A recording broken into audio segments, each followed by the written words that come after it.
We're 1,000 miles away from the nearest city. There's no lights, all dark, but no matter what, you choose to stay here with me. The beat's louder and we're showered in drops of wave pulsations. And I, like a freak, I'm losing ground. Just need to let go, give in to the glow. So I say run, run, run. I run so we can get lost together. Run, the moonlight's leading us back where we belong. Oh, where we belong.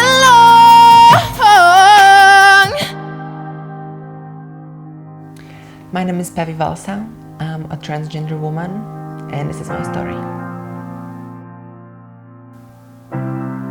First thing, you want to prove everyone that you are female. I'm a female. You can't see that because you know you are female, but your physical appearance doesn't necessarily meet the standards of a woman in other people's eyes, right?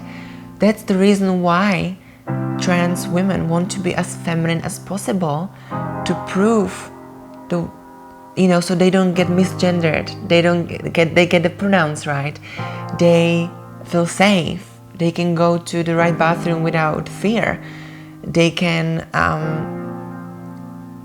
and also it feels fabulous to be a woman. It feels amazing to have the long hair and makeup and dresses. It feels right, and it always felt amazing, and I love it. But again, I know so many trans women who don't like the cute feminine appearance, who just do themselves, and that's okay. You do whatever you want to do to be happy.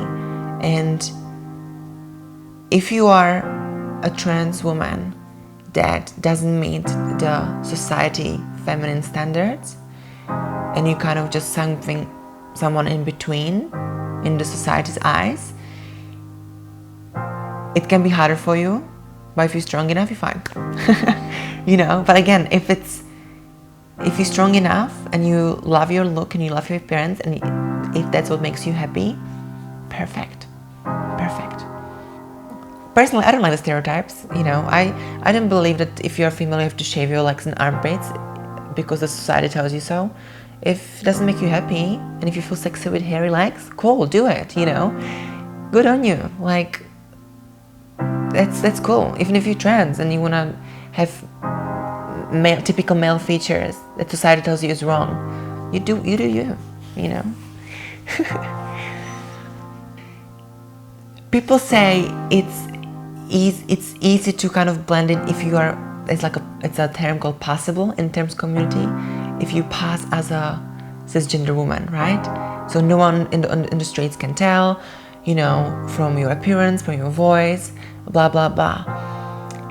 In my case, I'm trying to be passable, not because I would be ashamed to be trans. I love being trans. If you give me the choice again to be born as a female in the beginning or to be trans again, I would still pick this journey. I love being trans woman. I wouldn't like to be a cisgender woman. I love being trans woman.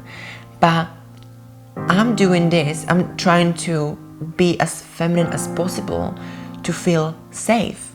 As sad as it sounds, that's the reality of this world, to feel safe on a daily basis. Because I remember when I freshly came out and I was kind of in between, is a boy or a girl? That was the time where I got attacked, abused, dealt with ignorance, dealt with violence, and didn't feel nice. And the more and more feminine you look or possible you are, the less things like that happen to you, right? Because then people have no reason to shout anything because they think, oh, you're just like anyone else. So I need to feel safe, and I kind of want to blend in as a female, because I don't need to, and I don't have the energy to explain strangers and educate strangers who I am, or live in the house thinking, oh, am I gonna get attacked again today? And I still have this till today. Every single day I have the worries, oh, is they gonna scream at me again? Is someone gonna physically or verbally abuse me again? You know? That's the reason why trans women try to be as possible, because reason number one is for their own safety. I wasn't uncomfortable in my body before. It was always part of my life since I was 4, dressing up, being a girl, but it was always for fun, you know, performing, going to my mom's clothes, stuff like that, you know. It was just for fun. It wasn't, oh, I need to change my identity. Maybe because I didn't know, I didn't have the information, I didn't know what trans was. I didn't know anyone, you know, I'm from a little town, so I didn't know anyone trans. The first trans person I met was when I was 19. I didn't know a trans word before. I knew transvestite, I knew drag queen, I knew cross-dressers, but I didn't know there were actually people changing their whole lives, and because of the identity. And I had no reason, or I had no need to change my identity when I was back in Czech Republic, and even in Sydney. It was always, as I say, it was always for fun. It felt good, but then it wasn't until London. It was just after I moved to London, I realized something is wrong in my life. I'm not happy. But I was always happy. I was always the happiest person I knew. But then with my identity, I was like, there's something wrong. And it wasn't just dressing up for fun anymore, or going to the clubs and performing. It was because that's me. That's who I was. And you know, right now when I'm talking to you, it's very easy and sounds really quick, the change, but it's not easy at all, and it's not quick at all. It takes so much time to work on yourself, on your mental health, or on your physical health, on your physical appearance, sorry. And it's a never-ending journey, because with every change, it can be anything, with every change comes acceptance. So first you need to accept it, and then work towards it and work with it, who you are, what physical changes you want to do in your body, how you want to come out to your family and friends, how you want to start living completely new life. It's literally 180 degrees new life. I actually didn't even ask my parents if they knew. They knew when I told, because I came out twice, right? I came out as a gay boy first, and then I came out as a trans woman. Does it make sense? Your face is surprised. Does this make sense? Because first I was a boy from a little village. Everyone, was expecting me to be straight. In Sydney, I called them, I'm gay. So it was like, okay, they never met anyone gay. They were like, okay, shocked, but kind of they knew that because I was feminine my whole life, right? So basically, me coming out 3 years later as a trans, it was nothing comparing, for me, as a courage to my parents. It wasn't as hard as me coming out as a gay boy, because gay boy was like a bigger shock, because when I came out as gay, I was just really like myself. It was amazing. I was being myself, but not as the identity, So it wasn't a big shock for my family, for anyone, because the way I was behaving my whole childhood, dressing up, If he or she is dressing up and performing for us in the living room, we don't care. They were used to it. It wasn't like a big surprise, hey, I'm a woman. Because I was never typically very masculine before. And I remember the day when I came out officially to my parents as a trans. It's a really cute story.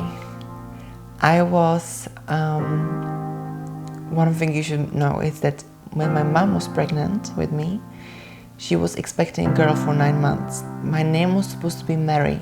And to the last minute, my grandma called the hospital, be like, so how is Mary? Is she healthy? Like, you know, she was born. No, it's a boy. They told her, and she's like, no. My grandma was like, no, it's Mary. It was supposed to be Mary. And they told her, no, it's a boy. And she was like, okay. And so when I came out to my parents, I was crying on the phone in Soho. I just finished work. I was crying because I had so much pressure and so many emotions in me, because that was the day when I announced it at work as well, officially. Because it was just so irritating to get the pronoun he all the time. And I called my parents and I was crying on the phone. I called my dad and my mom. They were just on a walk, and I said, my mom, like, Mom, because I was already playing with the idea. It wasn't like big shock. I was that year, before I came out officially, I was 90% dressing up as a girl. But it wasn't just never like I wasn't making a big deal of that. I didn't mind when they didn't get the pronoun right, but this call was important. This call was official. This is a big deal. So when I called them, my mom, she was like, okay, cool. And she said to my dad, well, we have Mary now. It was cute. So they don't have Mary now, but they kind of have Mary now, you know. So they can see, my grandma can see as I would look like as a Mary, right? Because they have the girl now. So it was very cute. It wasn't a big surprise. There was no rejection. I just wanted to make official, and that was a really important moment for me. And then I just had lots of tequila shots after the call, because it was just relieved, you know. It was just relieved because 3 months before that we went on holidays, and I was already like playing with my pronoun already, by which it kind of like half female, half male. But that moment was like, no, let's just make it official. That's who I am. It's hard to officially come out and be like, okay, I'm gonna make it official first with my family, with my friends, and then deal with their comments, their opinions, with everyone's comments, you know, because it's just so hard as it is for yourself already. The last thing you want to deal with is with people who question your decision and who want to tell you, you should do this and you shouldn't do that. But you know what, I never worried about them, because I always did what felt the best for me and what made me happy. I never really worried about what, you know, my friends told me in terms of my decisions. I was lucky enough that I didn't have much rejection from my family or from my friends. So I'm very lucky that I had supportive environment to come out in. Yeah. I think it's... Sorry. Did I answer your question? Yeah. It wasn't as hard to my parents to come out as trans, because we got so close since I came out as gay. We got really close, so all my ideas that me playing with the idea of being a woman or having this identity, it wasn't nothing new. It was natural. It was evolving naturally. That's why the call was just kind of the official statement. So it wasn't as hard because it wasn't, okay, I have something to tell you and you will be surprised, because I knew they wouldn't be surprised. I would just make it clear. That's why it was kind of easy for me, because I was kind of making them ready for it, pre-order, you know, so it wasn't a big shock. That's why I knew I wasn't nervous about to call them, because I knew that there's no even questioning about me being accepted, because I knew how the person I would be. Or my dad even apologized first when I called him that call, and when my mom said we have Mary, first thing my dad has said, I apologize in advance if I don't get your pronoun right. It's just forgive me. I was like, that's the best feedback you can get from your dad, right? They're just so nice. They're just so careful and so gentle with you. They don't want to fuck it up. They know how painful it is for you. So it takes some time. It was very annoying first few months because my family members and my friends still didn't get it right. Some of my classmates from high school still think I'm a boy. They still, when I message them after 10 years, they see me on Facebook. They don't get it. They don't know. That's annoying as well, you know. They still call me my old name and male pronoun, and I'm like, hello, you know. Some people still don't know, because they never met any trans people. They still don't know that there is such a thing as changing your whole identity. I get it that if you call someone he or use, another thing is in Czech language, every single verb when I'm talking to you is male or female form. So it's not just like you find out that my pronoun is she when someone is talking about me. You found it from my own conversation right now when I'm talking about myself in female version of the verb. So that's how I was talking to someone. So when they're talking to me, still using male version, I can say straight away and correct them. So if they say to me like they say Bill, which means you were in past, is for male, Bill, Billa for female. So when they tell me Bill, I will automatically correct them Billa, and they will like, okay, cool. And if it's a mistake that they just forget because, you know, they were used to calling me male for 20 years, I get it. Of course, I get it. It takes time to get used to it, right? It still hurts when you hear that, but they see you as a female. They just they were used to it. It's a habit, you know, in their head. It's a habit, but they're getting used to it right now. So if they're getting used to it, cool. I'm fine with that. I know they accept me, they respect me, cool. But if it's someone who on purpose still calling you the different pronoun, that's what's not good.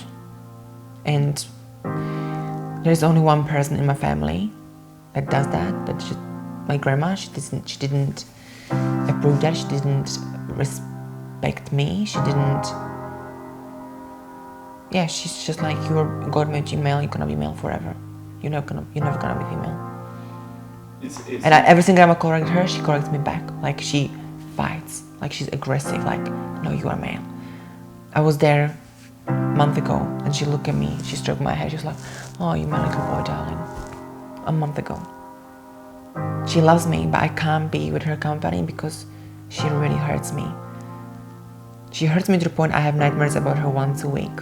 And that's my grandma, who loves me, but she just can't put her head around it because she's different generation, and I understand it, but I can't call her anymore because it's really unpleasant for me to hear the wrong pronoun on purpose. So maybe next few years she will get it right, but I still love her as my grandma, but I just can't be with her company because it's really painful. But she's the only member, you know, of the family. And I see her like 3 times a year, so it's not that big deal. But again, she's in my dreams, you know. That's what kind of bothers me. And I know there's someone in family who doesn't accept me. So it's kind of still bothers me, but it doesn't, because again, I see her 3 times, 4 times a year. But I don't even want to see her because I know it's gonna be again, you know, these arguments and me correcting her every single time. It's just so unpleasant and annoying. I know one trans girl from Africa, and she said that, you know, she's a girl, but she needs to be as a boy, and she's got a wife, and she doesn't have the money to leave the country. That's what's really painful. That's very sad, you know, to think about that someone is hiding. It's in so much pain because they literally can't come out because of circumstances, and then they can't afford to leave the environment, you know. So that's something that us as the whole world need to work on as well, you know. Lots of countries, there's still a lot of countries that it's just illegal to be trans in the world, you know. You're with a sexual identity, you deal with yourself and the people in the bedroom, and if you want to have a same-sex partner, you tell your family. So maybe that's some kind of rejection can be from that side, right? But again, if you just, you know, go on the street, no one knows who you sleep with, no one cares, right? But with being trans identity, it's not sexual orientation, it's completely different topic. It's your everyday identity, and it's visible to everyone. So that we go again, that you have to kind of meet the society standards in order to kind of feel safe. Again, it's the circle, you know. And I was gonna say, and also when you come out as gay or whatever, you don't need to do any drastic changes basically in your life. You don't need to change the whole wardrobe. You don't have to start doing anything basically, you know. It's just your sexual life. But if you just come out as trans, you need to change your life from like upside down, like inside out. Not upside down, inside out. You know, you need to, because you will need to meet the person who you are. And it's like looking in the mirror. It's like you still see male body, male features, but your brain is female. That's painful. So to kind of cover it ASAP and help yourself to feel good, you need to get, you know, female clothes and get the makeup and get long hair, because that's the feminine feeling, and that's what trans women aim for. That's what I was aiming for as well, and still am, because if you deal with gender dysphoria, which is feeling that every trans person has, if you deal with gender dysphoria, you're still uncomfortable with something. It can be, you know, your appearance, it can be your body parts, it can be your voice, it can be your face, it can be your emotional imbalance that keeps the fight between you and you. And that's also one of the hardest things that not many people know about, that trans people have to go through on everyday basis, to deal with gender dysphoria, because you still uncomfortable with some parts, you know. I remember in my case, it was really uncomfortable with my body hair and facial hair, and it takes years of laser treatment and you know, and hormones, because hormones help you in some way as well, to with body hair, for example. That's just so uncomfortable. You deal with huge discomfort every single day, and that's really, really hard. And it's something not many people know. Not many cisgender people know that we have to go through that. The huge discomfort in your body, because, you know, first year was so hard for me to look in the mirror and still see the male features and be like, I don't want it, I don't like it, I just want to get rid of it ASAP, you know. So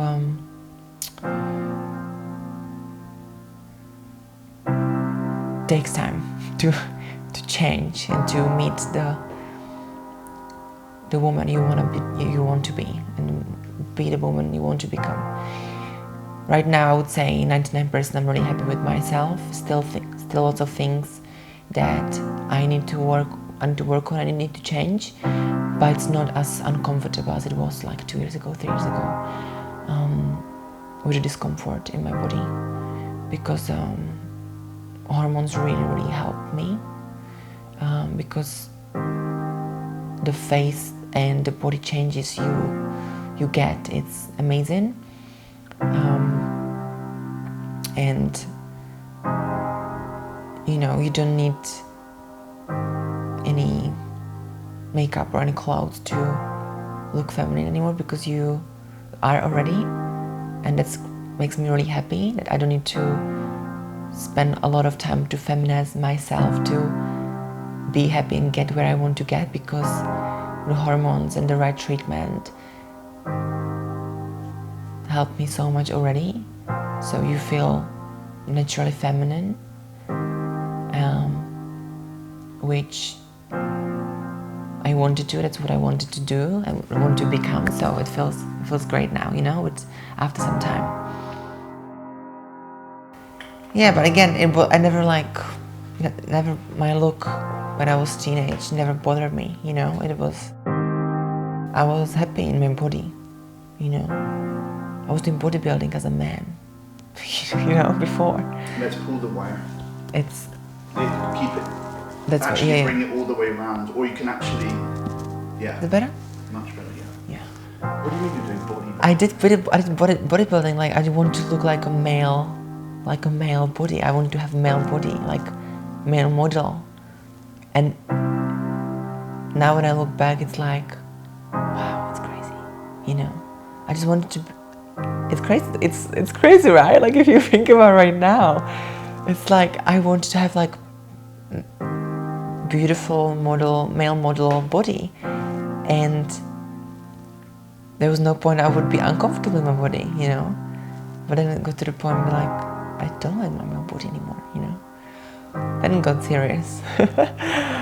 But it's crazy to think about it. Like 5 years ago, I looked so different because I was happy with who I was, you know.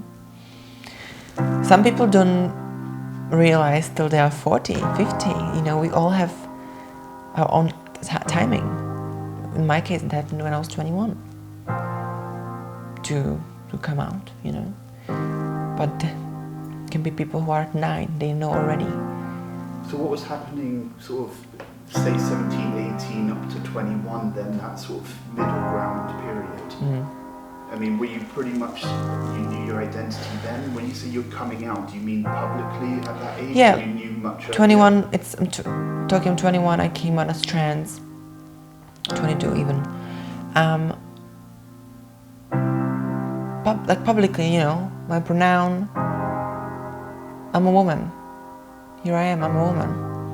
World. Before, I didn't have the need to correct anyone if they misgender me, because no, I was here and I was happy with that, you know.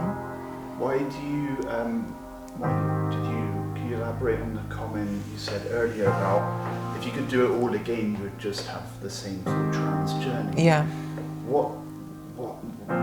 Why is that the case rather than, to a degree, an easier on journey by just being. Yeah, because I love being trans woman. I love my trans body. I love my trans, my transness. That's who I am right now, and I'm having this amazing life right now that I'm living, personally and career-wise, because who I am, and also the person I am here. That I'm strong. I'm so strong, and I've been through so much that it would be almost a shame to not go through it again, because it can be easier. It might be easier to be just cisgender woman, but again, we all have some issues and some problems in our lives. In my case, this was the hardest thing in my life, this transition, but it's so worth it.